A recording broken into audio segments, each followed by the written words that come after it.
Majesty's The Mysterious Affair at Styles.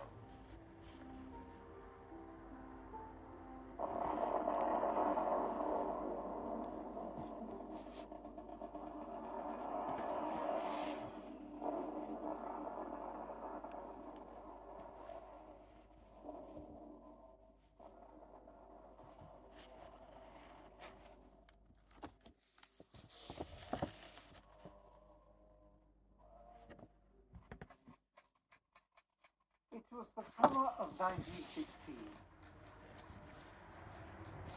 I had been invalided home from the front, and after spending weeks in a rather depressing convalescent hospital, I was given a month's sick leave. But having no near relations in England, I was rather at a loss what to do with myself. Why don't you come and spend your sick leave with us? We'd love to have you.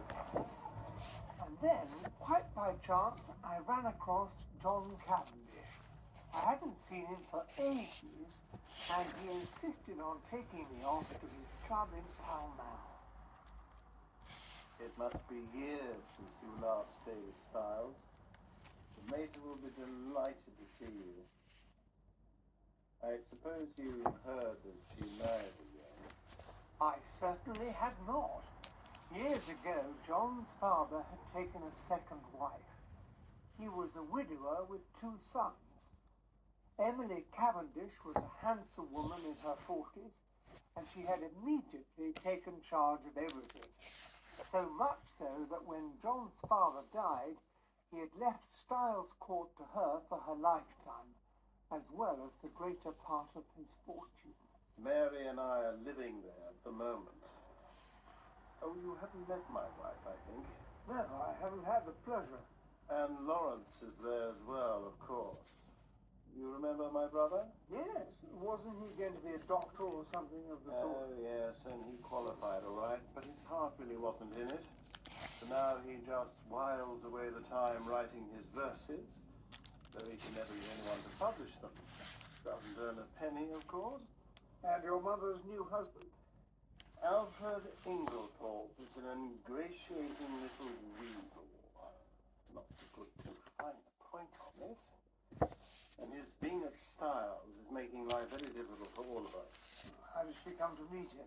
Through TV. Well, she was after your time, I think. Yes, it must have been. Evelyn Howard. She's the mater's companion and general factotum. Not exactly young and beautiful, but as game as they come. Well, this man, Inglethorpe, Your mother's new husband. he turned up out of nowhere on the pretense of being a second cousin of his, though she didn't seem to be particularly keen to acknowledge the relationship. The fellow's an absolute outsider. You only have to look at him to see that. Uriah Heep in a bushy black beard.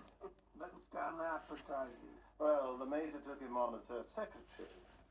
You know, she's always running hundreds of societies, and of course it's got much worse with the war. And no doubt this fellow was quite useful to her. But she could have knocked us all down with a feather when 3 months ago she announced that the 2 of them were going to be married. How old is this chap? Oh, he's at least 20 years younger than the mater. And he's beginning to have the most abominable influence over her. She can't make a decision without him. But you'll be able to see for yourself when you come down.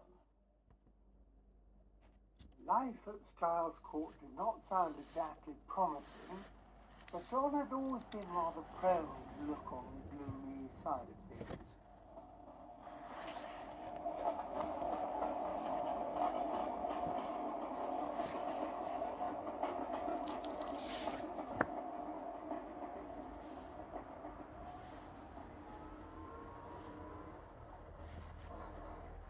He met me at the absurd little station of Styles St Mary and drove us through the quiet Essex lanes. It seemed almost impossible to believe that not all that far away, a great war was being fought. I'm afraid you will find it pretty quiet down here. Oh, but my dear fellow, that's exactly what I want. It's pleasant enough if you're content to lead the idle life. Have you got the time on you? Just after 5. Oh, too late to pick up Cynthia then. She'd have left the hospital by now. Cynthia, that's not your wife. No, Cynthia's a protégée of the Mater's, the daughter of a school friend of hers. She married a rascally solicitor who came a cropper. He killed himself, his wife died, and the poor girl was left an orphan and penniless. The Mater came to the rescue, and she's been living with us ever since, nearly 2 years now. She works in the dispensary in the hospital in Tadminster. We turned off through the lodge gates of Styles Court and drove up the long drive.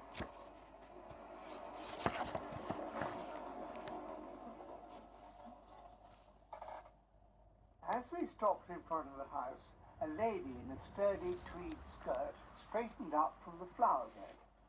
Back from the station already? I've collected our wounded hero, Evie.